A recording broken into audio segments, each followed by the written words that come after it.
Yeah, I am totally getting that going right now, making sure they're all running. Right on. So watch what you're saying because we are live. LinkedIn is the one that really messes with me. I will say, Bill, this first beer I'm drinking has 7.3% alcohol in it. And if I fall asleep halfway through, it's not because our guests are boring. It's because I cannot drink at all. Well, And I might fall asleep. It's well, got a kick. all right. Let's see what happens here. I've always wanted to host by myself. All right, it's supposed to be going. All right, stop recording, start streaming. Okay. All right, let's kick this off. It is that time. It is a little after 9 o'clock. Hello, everybody, and welcome to US Rugby Happy Hour Live. We have a big show for you tonight. We've got the rugby breakdowns. Jackie Finlan joins us in a few minutes to discuss the WPL, USA Women's Rugby, and much more. And then later in the show, we've got Paul Tait of Americas Rugby News South America joining us from Sao Paulo, Brazil, to talk about the Rugby World Cup, Tier 2 nations, and much more as well. So stay tuned to that. If you are not already following us, please do so at Eagles Overseas and Rugby Morning to get updates on future shows and news about USA Rugby, Major League Rugby, and much, much more. I am Bill Baker of Eagles Overseas, and my co-host is Rugby Morning's John Fitzpatrick. Hey, Fitzy. Hey, Bill. Good evening. What's going on? Well, a lot. Well, not really a lot. I'm just. I want to sound important, so how you doing? I'm great. I had a youth baseball practice earlier that we helped coach. Team's looking good. So, just knocked off beer number one. Kids are asleep. It's gravy from this point on tonight. Nice, nice. Are you still going with the the scotch on the tongue for the kids to get them to sleep, or is that ever a thing? If look, apparently they used to do that back in the day, Yes. and we should bring it back because kids are soft these days. That's all I'm saying. Is that why? Nice. Well, listen, we're gonna get to our first guest here in a minute or so, but we're kicking off a new segment. All right, we haven't introduced a new segment in a while yet. Okay, and I feel like we've been neglecting the most important part of the happy hour part of our show. The name that would Ah. be beer or some kind of alcohol. So this new segment is. Please drink responsibly, of Yes, course. that too. Please, please, please. This is called "What You Drinking." We haven't actually tested that name out yet with with our listeners. We'll see how it goes. It's a work in progress. So I'm going to start off. I'm going to kick things off. Okay, let's not be too long winded here, but hopefully each show, especially the nighttime shows, possibly not the daytime shows, Fitzy and I are going to introduce one new beer, and that's it. It's not a drinking game. This isn't a drinking show. It's just we're going to have a drink. So I'm gonna kick it off. I am drinking a really fine double IPA from Modest Man Brewing out of Keene, New Hampshire. Okay, it's called Panic in Babylon. I love the names of Oh, these beers, right? And I got you topped. You already told me mine is 8.5% alcohol. I'm on my fifth in the last whoa. hour, so I'll be on the floor in 5 minutes. Our guests will be doing the show by No. themselves. No, I'm kidding. Panic in Babylon is made with Citra and Nelson Sauvignon hops, and is described as I actually have to read the description because it's really cool. Sauvignon Blanc grapes, peach gummies, ripe citrus, subtle dankness, and pillowy mouthfeel. Okay, I don't know who comes up with this description, Wow. but I like it. Great stuff. You can find Modest Man in Keene, New Hampshire, like I mentioned, and then now in Portland, Maine as well. So if you're in the area, check them out, Wow. help them out. They put out some really good stuff. So that's mine. Fitzy, what do you got? Well, I love the name Panic in Babylon. That's a great name Mm-hmm. for a beer. That's amazing. Very good. The beer that I'm drinking tonight, and I picked it out because I love the logo, and I don't know how they haven't been sued by Nike yet, but the brewing company is called Solus Brewing Company. They're based in Northern Virginia. I live in Washington, D.C. I'm drinking a pumpkin porter. I'm usually not a Ooh. pumpkin fan, considering it was 85 degrees in D.C. today, so it's certainly too hot for a fall heavier beer, but I picked it out because the logo, if you can envision this, is so the headless horseman, right from the Sleepy Oh Hollow, yeah. tale. So the headless horseman, he's holding up a pumpkin, and the name of the beer is called Air Gourded, like a gourd, like a Oh, pumpkin gourd. nice. It's hilarious how they have not been sued yet by Nike or Air Jordan because they seemingly protect their IP no matter what. Like it's a blatant ripoff, but it's a very tasty beer, brewed with spices, 7.3 alcohol by volume. It is a pint, but tasty. So yeah, Air Gordon.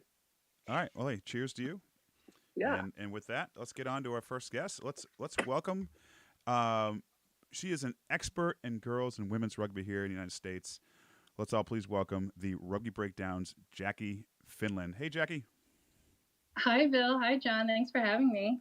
Of course. Thank you for joining us. We didn't prepare you to have a drink. That's okay. We don't usually, even though we're called Happy Hour, we usually don't. So, But I must have sensed this new segment was coming because I did pregame. oh, I had a glass of Hibiki whiskey, Ooh. and it has nothing to do with my nerves about talking tonight. Hey, that's why we do it. Well, great. I haven't heard of that whiskey before. I have to check that out sometime. But yeah, that's awesome. Hey, what do we need to settle our nerves? That works for us. No judgment. Absolutely. So in about 20 minutes, no one's gonna be talking. Like, all right. All right. So Jackie, before we dig into the theme of rugby, as far as what we want to talk to you about tonight, for those who are not aware of you and your work, tell us about yourself and the Rugby Breakdown. Sure. So I, like a lot of people, picked up rugby in college at the University of Arizona and then continued playing in New York, and kind of just by chance discovered that there was such a thing as rugby journalism. Mm-hmm. And this was 2005, started with Rugby Magazine, then started working with Alex Goff for a long time. And then in 2016, started the Rugby Breakdown, which is, as you mentioned, girls and women's rugby only.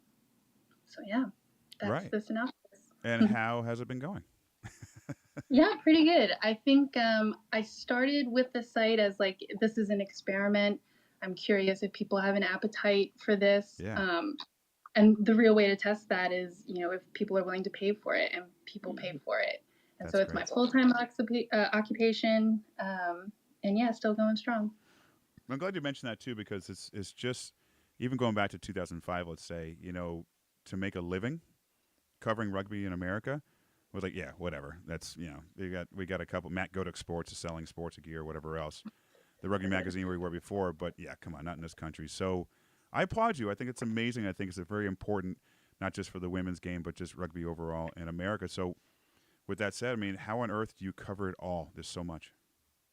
Yeah, I think it's got to be a passion. Obviously, it's why you guys are doing this. So that's a major driver.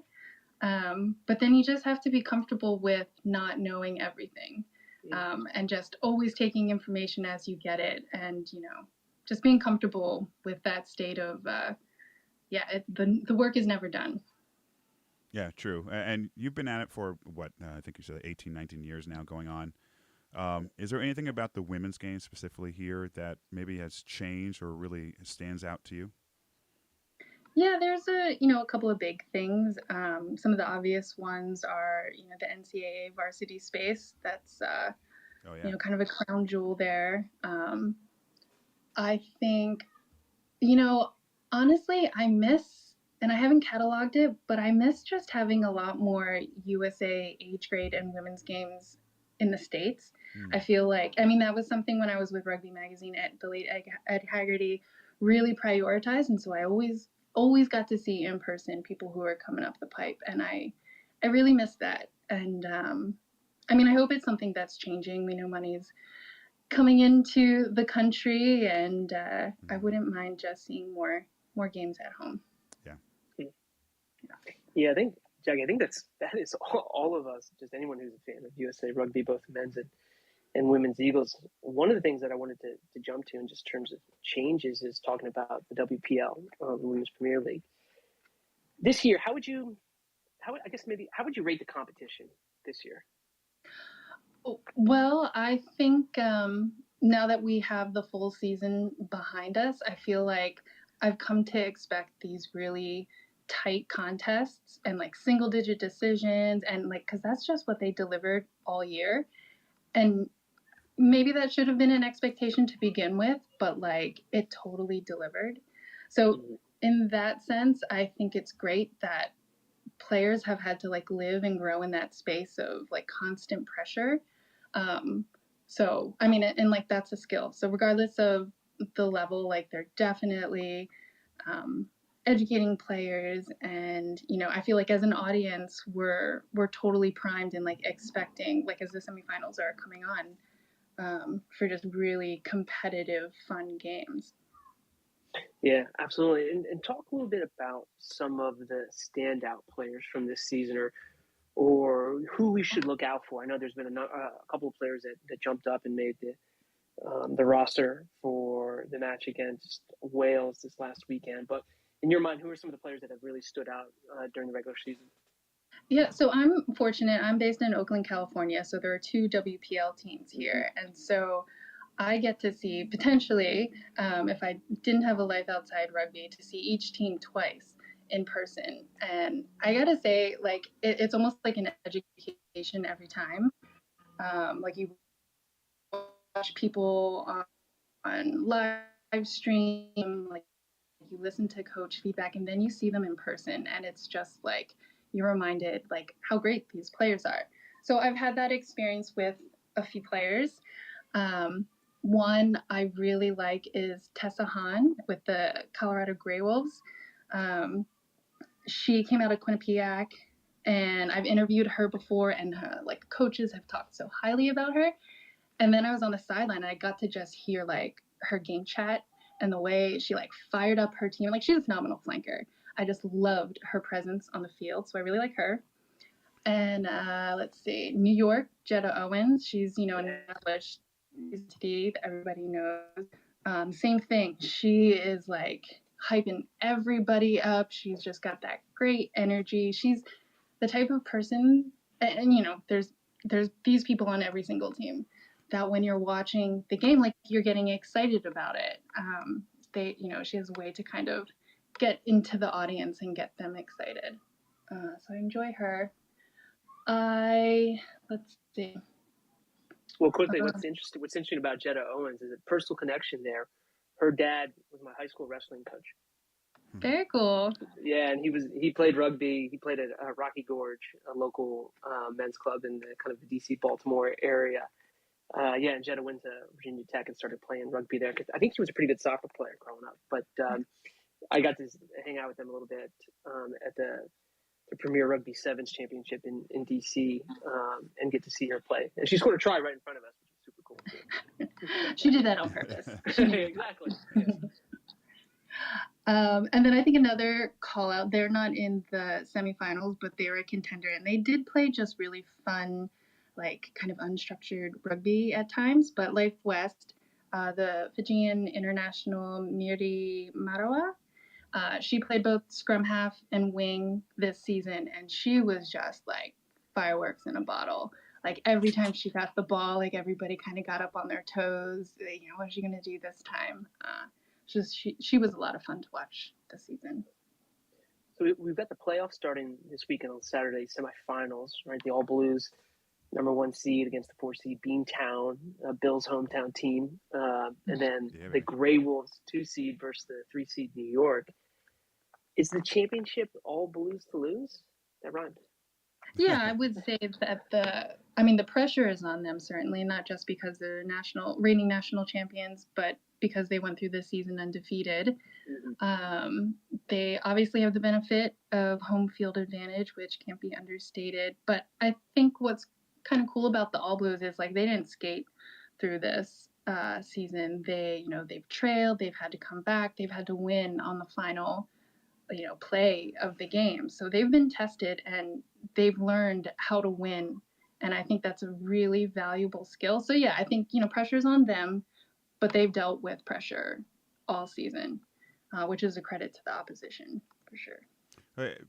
But Jackie, how will the loss of the playoff teams, international players, on international duty now factor in that team's success? And I know asking that, I know many of those players weren't with them in the final round anyway, even when Beantown got beat up by Berkeley All Blues. But is there an impact losing these players for these teams? Yeah, for sure. I think, obviously the team that's taking the biggest hit is Beantown. They're losing 4 of their superstars, in the pack. So that's that's significant. And they had, a bit of a runway there to know that I mean, not much. But, Beantown played at Berkeley 2 weeks ago. And I was actually very curious to see what kind of their goals were for this team. And they used that game, one of their goals, like to just blood talent. And they put all these young forwards out there. And man, if they didn't use that opportunity to just ball out. So, I'm not saying that that's like a recipe to, win, but it makes me think of that like minor league pitcher who gets pulled up and is kind of just this wild card for a season as everyone's trying to figure out his stuff. So I think Beantown will be hit, but that's not to say, they're out. Right. I'm going to jump on this, Fitzy, because I'm afraid I want to pronounce this right, but Jackie, is the All-Star game, the WPL All-Stars are playing on November 11th against a New Zealand side.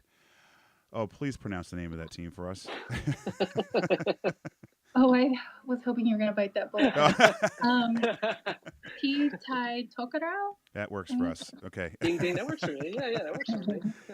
So they're playing the All Blues and a California Roots team as well. Can you talk? Do you know much about that tour? And is this actually, and forgive us, is this actually something new for the WPL? So the WPL All-Stars aren't new. Okay. They've been running out since 2017. Like the competition and like, I guess their purpose has altered over the years. So I think this is the first time they're hosting an international team that is like coming out to play them.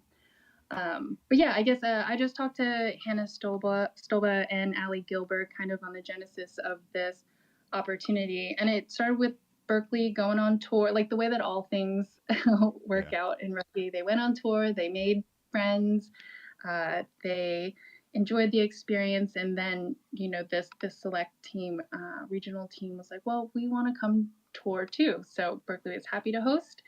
And Stolba was like, well, what's the best competition we could possibly give you? It's probably the WPL All-Stars. So that's how that got off the ground. Nice. Very cool.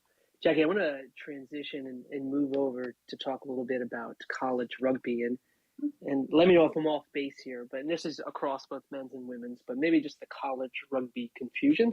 And what I mean by that is, right, we've got, at least on the women's side, we've got CRA, NCR, and NERA, right? Do we think we'll see consolidation, or let me try and rephrase that. Are we heading in a direction where it's better for the sport if there is consolidation? Just because it seems a little confusing.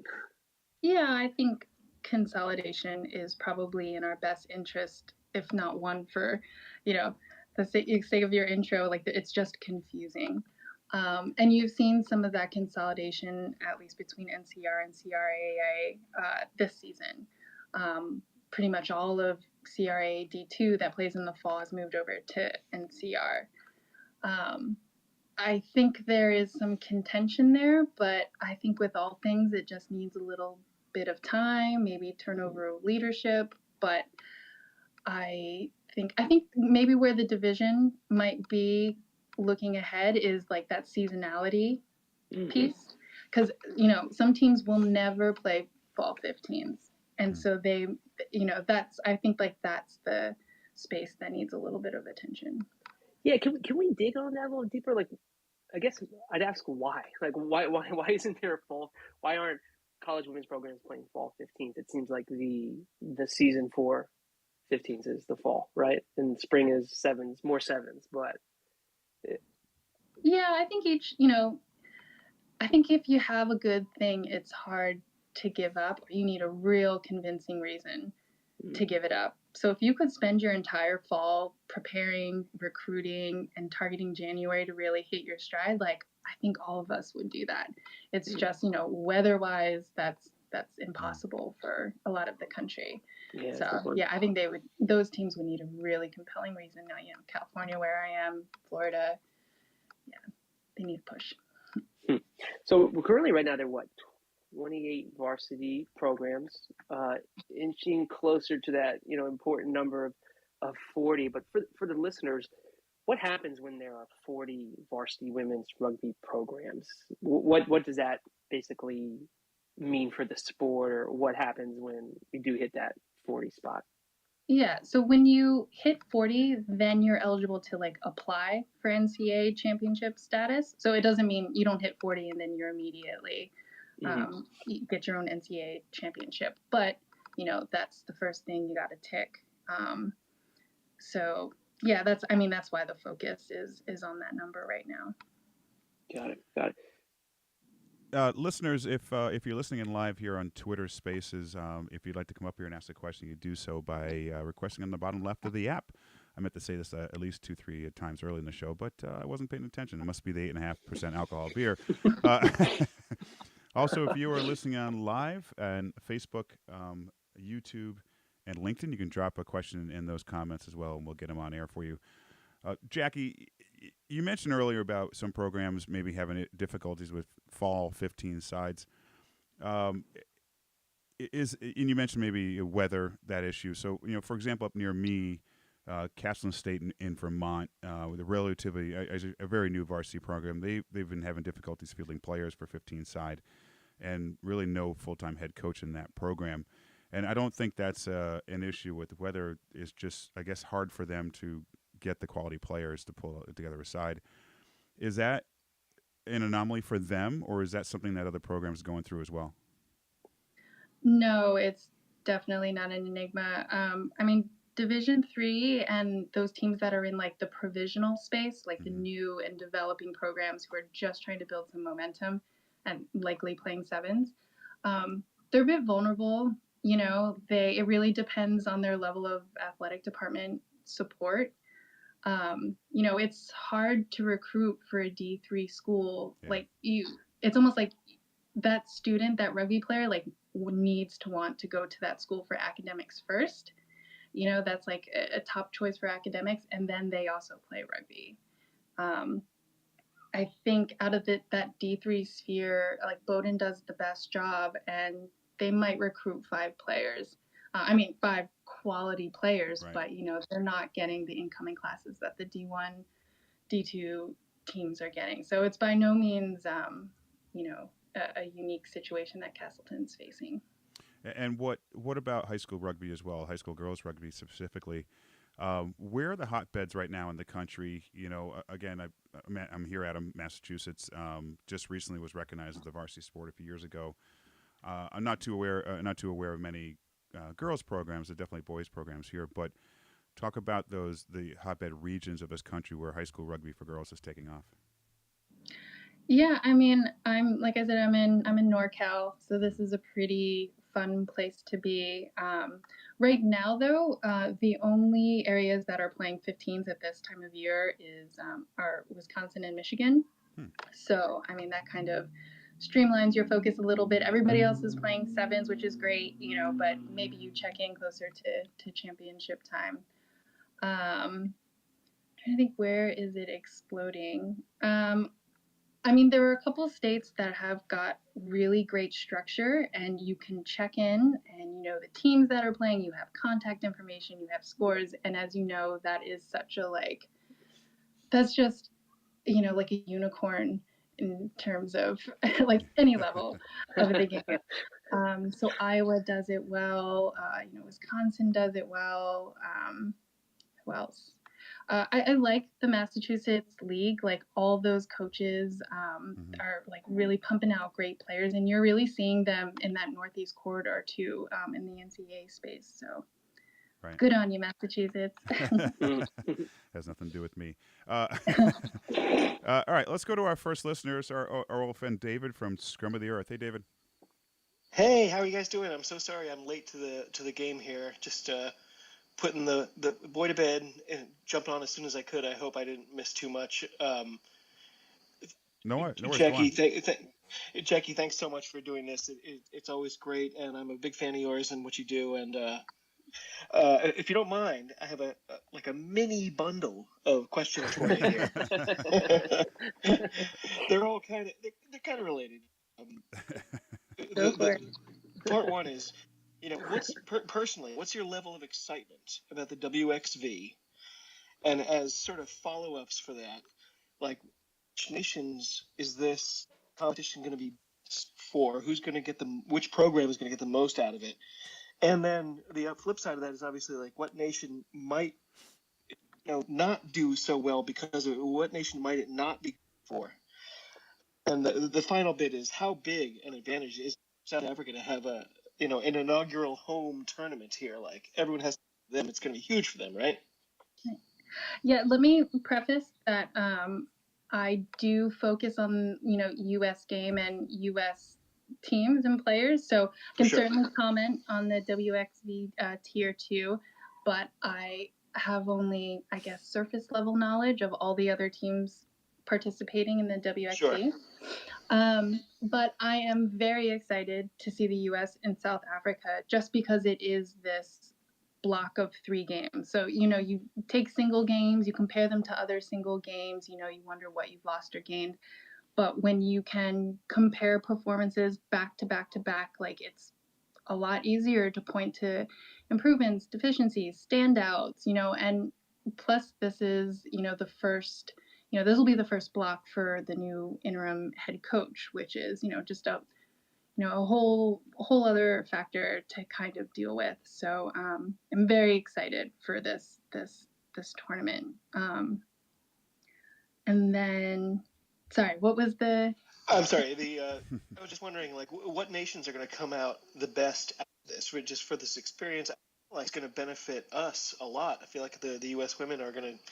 This is really good for them to have a tournament like this. But what nations do you see sort of getting the most out of this new competition? Yeah, well, that's what I think is the beauty of this tournament. Everybody's kind of blocked in like strength groups. So ideally, everybody is, getting similar or like relatively the same benefits out of this. Like there hopefully aren't going to be any blowouts. There aren't going to be any demoralizing losses. So as, maybe that's not really an answer, but I think really everybody is set up to get the most out of this competition. And the flip side of that, of course, was like, are there any nations that this will be bad for? I guess is what I was asking. Like the Samoa women traveling to South Africa for this, like if they come out winless, is that bad for their program, or is just the experience going to be good anyway? And, Yeah. and thanks so much. Thanks so much. I'll hang up now. Thanks so much. Thanks, David. I don't think anyone is looking at this as a negative. It's an opportunity, and I don't think you'll run into any women's national team across the world that is saying like we have too many fixtures, we have too many opponents, we don't know where to fit this in our schedule. So, I mean, yeah, maybe losses will be tough, but I think everybody's gonna chalk it up to experience and just hitting the ground more. And that's a great transition, David. I appreciate that. Getting into Women's Eagles now right now and the WXV2 competition. Just got a couple more minutes left with you, Jackie. So the first loss to Wales last weekend, our first loss, 38-18 in rainy conditions, certainly not the result the team wanted ahead of this competition. Are we going in the right direction, or should I say, is it maybe the other nations are investing in their women's program better than USA is right now, and they're catching up and getting better? Yeah, I would say the latter. I mean, you look like every day something comes across the screen, like more contracts, more residents. You're just kind of watching the rest of the world invest, and maybe that's coming for us. I'm hoping that's coming for us because we've heard all this, news about investment from above. But yeah, I don't think it's an internal issue so much as everybody else is putting the money where it belongs.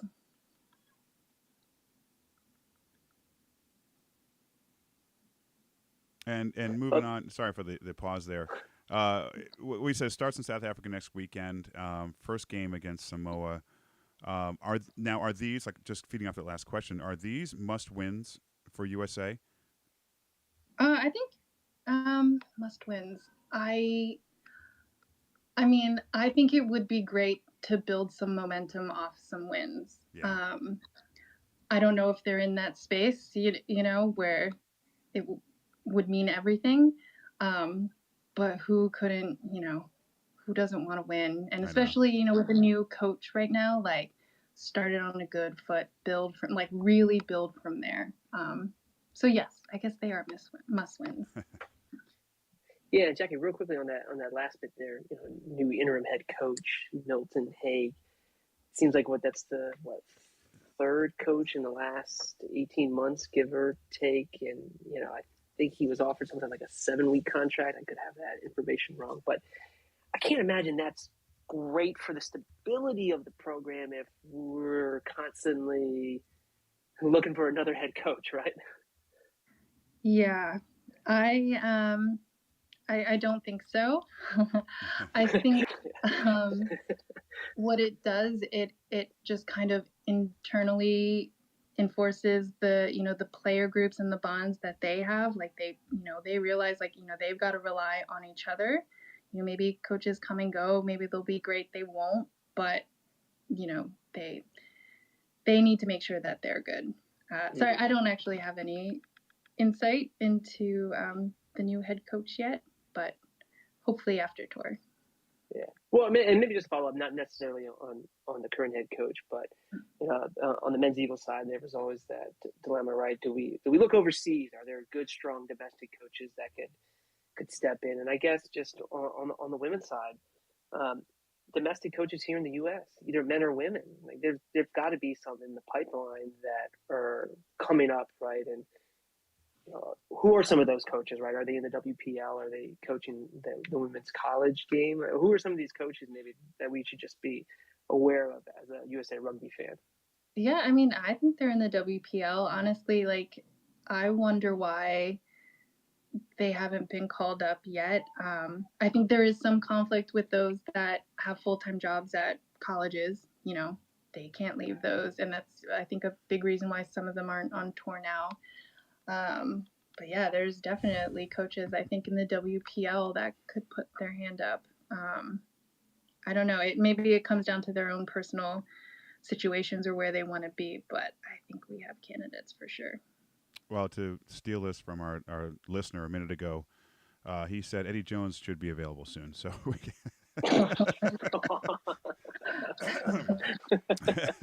So Jackie, before we let you go, for our listeners, how can they find you and your work? Yes, so the website is therugbybreakdown.com, and I'm probably most active on Instagram, so also at therugbybreakdown.com. Well, check out the Rugby Breakdown on Instagram mostly, and check out Jackie's work. She's doing amazing work over there. Jackie, thank you so much for your time, and we do look forward to seeing more of your stuff. Yeah, thanks for having me. And by the way, I did just see the text you sent me 3 minutes before the show, so I apologize for not seeing it. I can't get on. Anyway. All right, Jackie, thanks so much, and we'll talk again soon. All right, bye-bye. Bye-bye. All right, let's get right into our next guest, waiting for us many, many, many miles away from both Fitzy and myself. Joining us now from Sao Paulo, Brazil, is Paul Tait of Americas Rugby News. Hey, Paul. Hello, good evening. How are you? I'm great, thank you. It's extremely hot. We're at about 38. So, oh, nice. Is that Celsius, Paul? Yeah, about 100 Fahrenheit. So. It was, I don't know the calculation of Celsius here, but it was about 70 degrees up here, 70. And I was at the beach for half the day, instead of working. So, anyway, we do appreciate you staying up past your bedtime, I'm assuming. You're a little bit later than us right now. But just like we mentioned to Jackie a second ago, for those who are not familiar with America's Rugby News, and I can't imagine there are too many out there who are not, tell us about ARM and what you cover specifically. Sure. So it was a project that started with Brian, Ray, myself, and Ted. Ted decided to call it a day, so Brian and I have continued, and it was just we all had our own project, and we just went together to make it a Pan Am project because Brian was doing Canada, Ted US, and I was doing South America. So it just worked because at the same time when we started, which was 2015. It was a World Cup. The Pro Rugby started the year after that. The Americas Rugby Championship started. And so it's been nonstop since then with all kinds of things to cover. We look at the professional game, and competitions or matches involving representative sides, and that's pretty general across the age groups. Of course, male and female both included. We now and then have some Portuguese and Spanish language content, but for the most part, it's all English. It's just a project which kind of started as a hobby for all of us, but it's a bit more than that now. It does get a bit serious sometimes because of subject matters, but most people that read tend to come back and read again, so that's great. So right now, the big event going on is obviously the Rugby World Cup in France. So overall, Paul, what's been your impression of the World Cup so far? Yeah, it's a different World Cup. No North Americans is definitely, for me, it's negative. I mean, that's obviously going to come into the whole move for which we're going to get up for 24 teams. But the World Cup itself, the groups have been pretty interesting, predictable overall, but they have been, of course, the result of Fiji over Australia has been great. Georgia should have beaten Portugal, but didn't. They could have beaten Fiji, but they didn't. Paul Tait's been the pick of them. For Argentina's group, I mean, they were rotten in their first match, but they've got one game against Japan left. They should be okay, but Japan could pull off an upset, but I don't think that will happen. Other teams, basically, everyone was talking about Pool A and B being extremely tough. France and New Zealand obviously are through from their pool. South Africa and Ireland probably through from theirs. Scotland unlucky based on the draw. There's a lot of talk about the competitiveness of Tonga and Samoa being a new thing from the eligibility changes. I was very much an opponent of the changes. And as it's turned out, the changes didn't do anything for those teams. They made them a little better, but they didn't do what they hoped that they would do, which was take them that much further. So we've got, obviously, the US can no longer pick their star prop because TP almost barely played. It's going to be frustrating. And Scotland have got a Wallaby now. Wales have got an England prop now. I mean, these are the same two teams who should have been disqualified from '99, but no one knew about it until after the fact of fielding players were not eligible. So that was a major issue for considering Spain's disqualification. Right. But anyway, World Cup itself, it's been, I think, highly successful. Just an issue in terms of the dates, because you're having too long between certain midweek. There are no matches. Right. Generally Monday, Tuesday, Wednesday. That's an issue of pools divided in as they are. 5 teams just doesn't work, and they will be moving on from that. So the news is that it will be 24 teams, and we're going to hear that before the end of the World Cup. Yeah. So, and that I've got confirmation of that from a very reliable South American source, and the Guardian have read an article now about it too. So there's 2. Yeah. So look, the Eagles will be back. I'm very concerned about Canada, as everybody is. So, I'm not going to say that they will be back, but they should be back. Well, I guess Paul, on the expansion, now that it's breaking news here on USA Rugby Happy Hour from Paul Tait.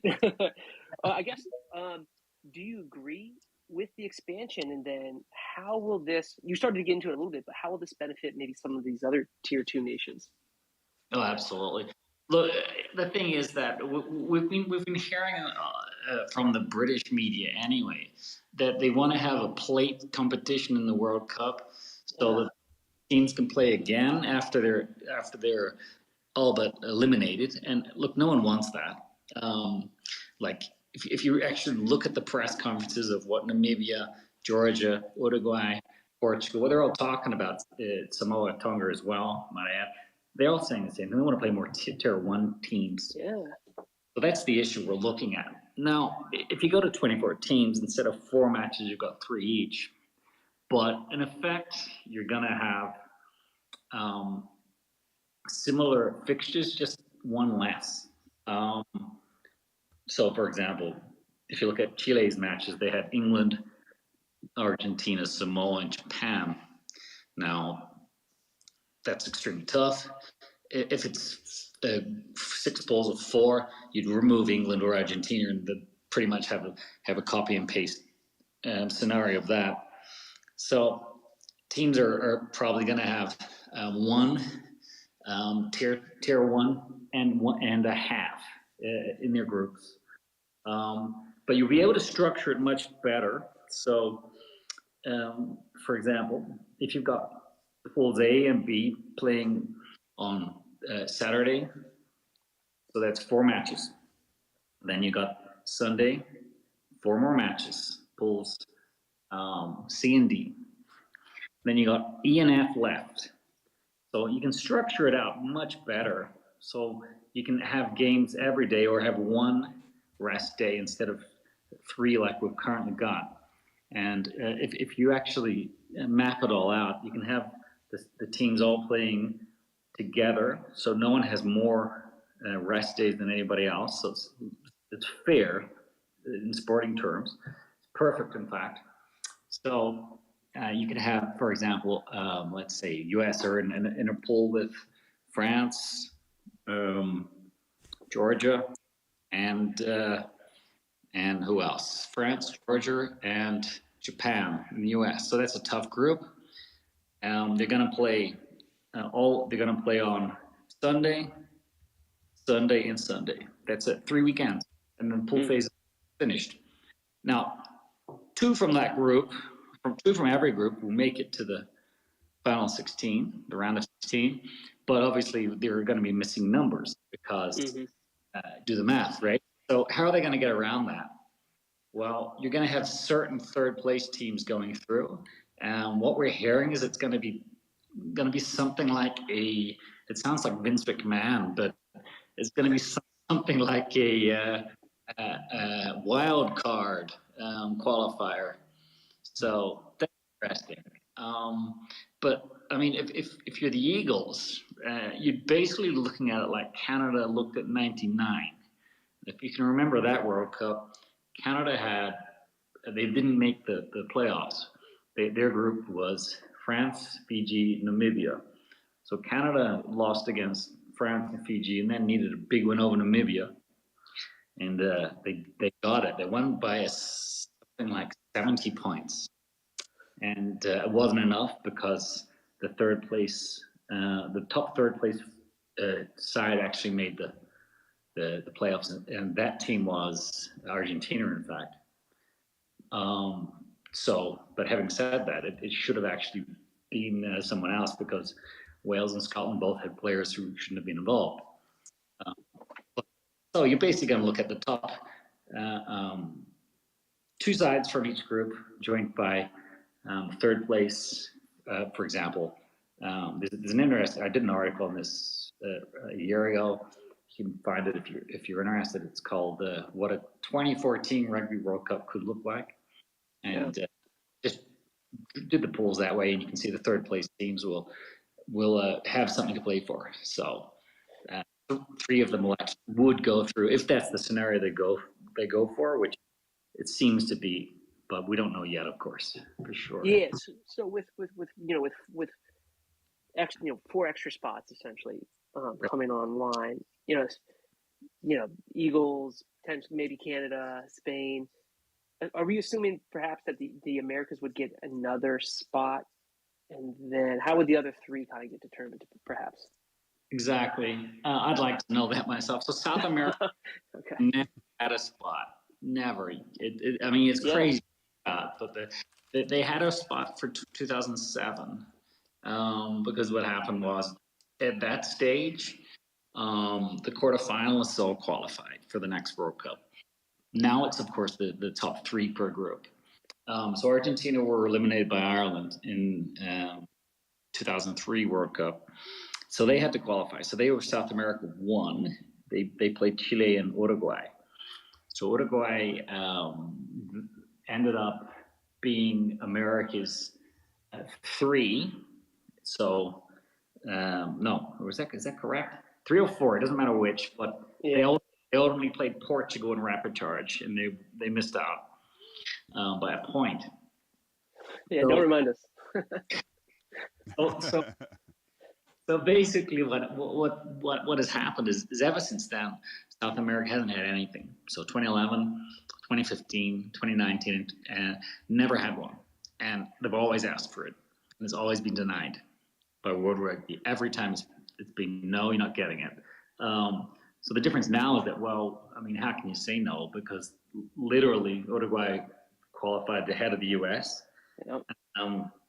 Then Chile eliminated Canada and then qualified ahead of the US. So, okay, are we gonna replicate that, or what are we gonna do? So the question is essentially that: are they going to continue with the Americas as one region, or are they going to have the North and South? Now, I would expect there that that's going to depend on how many Americas slots are given, because they're going to do everything they can to ensure the US are in the Australia 2027 World Cup for obvious reasons. Mm-hmm. So I would guess that they will have US Canada for one spot, and they'll have Uruguay versus Chile for another spot. Then with a playoff for America's 3, that's what I would guess. And they will all go through, and then the America's 4 would be a repechage spot. And based on the numbers, we're looking at having essentially the same as it is now, with America's 1 more and Europe 1 more. And then the two other new spots, you just cannot say they're going to go to Asia or Africa, because there's nobody ready. And this is not a criticism. There's nobody. There's no Zimbabwe, for example, Uganda, Kenya. None of them are prepared. Mm-hmm. So if you look at the U.S. or Portugal against Kenya in the repechage a year ago, I mean, it's 70-point wins. So, wow. Yeah, I mean, the doubt is about one of the doubts is when are Russia going to be playing again. Spain won't make the same mistake, even though there's more to it than Spain made a mistake. I mean, Spain could have played.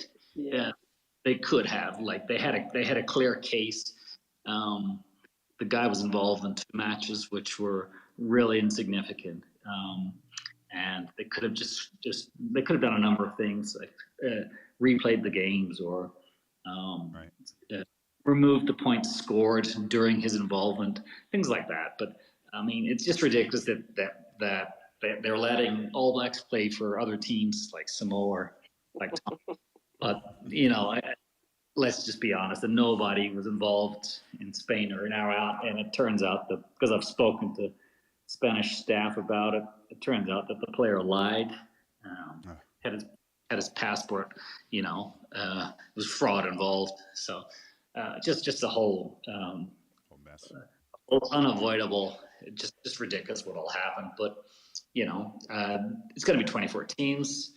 The Americas will benefit from this greatly. There will be a push to try to get Brazil involved. A lot of people seem to think Brazil are ready. They're not. I can tell you that. Hey, Paul. So, Paul, let me jump in here right now. Actually, what I want to do is I want to jump to a listener. He's been waiting patiently. I'm hoping, David, you've been around for a long time. David, do you still have a question? I've been around for a long time. What's that supposed to mean? Old in the tooth, buddy. Paul, great to talk to you. Thank you so much for having me on, and obviously a big fan of your site. And when I talk to friends in the UK and even in New Zealand, they're always like, "Oh, well, I'm sure you saw this headline," and the answer is always, "No, I definitely didn't see that." And without America's Rugby News, like, I wouldn't see any of that. So as an American rugby fan, thank you for this resource. It's fantastic. It was you guys who, as far as I know, broke the news about the what they said, what they call the Spain mini tournament set for Brazil, Right. Canada, and the US. And there was something about like World Rugby saying, you know what, you can do 2 matches but not 3. It seems like a weird tournament. It's just the 2 dates in November. What can you tell us about that tournament? What should we look forward to? And went into that, that planning or weird decision by World Rugby? Exactly. So this all happened before the Spanish Rugby Union had their elections this year, because obviously with what happened with the disqualification, that they had to have a regime change. So before that had happened, we were looking at having a Tri-Nations tournament with US, Brazil, Spain, Canada, all playing each other, all in Spain. But now World Rugby have said, no, you're only going to have 2 matches. Now, there's no clarification as to why it's 2, not 3. The only information we have is that the window of match availability is only 2 weeks. So I've done this in the past with Africa. So we had Brazil, the whole idea from a Brazilian perspective was, well, Brazil need to win first against Zimbabwe, so we can then face a World Cup team, Namibia. Now, Brazil lost, in fact, so that didn't happen. But it was the same thing, like, why can't we have 3 matches? So it didn't happen. It's down to funding for that series anyway. I got that answer from the Brazilian Rugby Confederation. They told me that. For this situation, don't have anyone actually coming out yet to clarify what exactly happened. But it looks to be basically a mirror image. So unfortunately, they've only green-lighted, I think it's November 11 and 18 for the matches. So it's going to be US against Brazil and Spain against Canada. And then the 2 winners will play on the second match day, and the 2 losers as well. So, yeah, I mean, it's frustrating, isn't it? But hey, this is happening, so that's great. And for neutrals, it's like these are potentially 4 teams who could be the expansion teams for the next World Cup. So that's great. Mm-hmm. And for Brazil, it's going to be good because these are better teams that are off the level Brazil needs to be if they are going to get to it. And for example, during the World Cup, I mean, I'm watching as much as I can, of course, and about 2, whenever it's 1 game per day, that's Brazilian commentary. When it's a weekend and I got 3 matches, it's usually 2 of the 3 are with Brazilian commentary, and the others just the standard English commentary. But anyway, they're always they really like to, during their broadcasts, say hi to people, and they invite people to tag them on Twitter and all that sort of stuff. And anyway, they constantly say the same thing, which is that we'll be there. Brazil will get to the World Cup because everyone asks. And there is that expectation factor. Obviously, the population is huge, and the economy here. I mean, people just don't understand that the state of California is like richer than all but 5 countries in the world, and Brazil's the same thing. Like there's Campinas, which is near where I live. It's got the economy the size of Uruguay. It's like this is a really big deal if Brazil can get it together. I know obviously everyone would like that, but World Rugby actually. During the World Cup, no, was it during or just before? Regardless, they released a piece identifying where rugby's growing the most in the world. Now, Spain was number 1 on that list, so all eyes on Spain. Obviously, if they can qualify, there's a huge market. And the other point from a Tier 2 perspective that we've seen at this World Cup is that there's been a really high number of Dutch visits for obvious reasons, but many more than anyone would have imagined. So there have been many people commenting of just the sheer number of Dutch that have been with them in the bars, like in Nice when Wales played. Post-match, there was people singing all together. The Welsh and the Dutch, for example, just the number of cars you've been getting also in the car parks after the matches. So, look, the sport's pretty healthy, I would say. And in the Americas is definitely at the center of the heartbeat of growth. So, Paul, a couple more questions for you. You recently released an article that outlined how Tier 2 teams can have more opportunities to play Tier 1 teams. Can you give our listeners a brief synopsis of your proposal? Sure, absolutely. So, the Tier 2 teams commonly have been complaining that we're playing you big guys at the World Cup, but only at the World Cup. And we're finding ourselves we can't compete. I mean, not all of them, that's not the case. So Uruguay did compete against France. We're leading Italy at halftime, and then the second half changed entirely. Portugal have competed against, well, all opposition thus far. That's been a great surprise. Obviously, Fiji got the result, defeated Australia. So it's the article is essentially based on what Pablo Limoni said after Chile's loss against England. So why is this important that it's him saying it? Well, because the guy's not from Chile. He's from Uruguay. He played for Uruguay in 2 World Cups. He played when Uruguay lost by 111 to not very much, but so Chile conceded 71 to England. Yeah. So he by 40 more, and he was a try scorer in that match, in fact.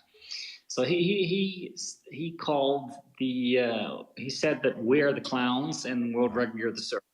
I mean, that was like, oh my God, he's actually saying that. So I hear a lot of discussing, but this is a reputable name doing it. So he complained also that the attack speed of England was something they just they didn't know what to do about.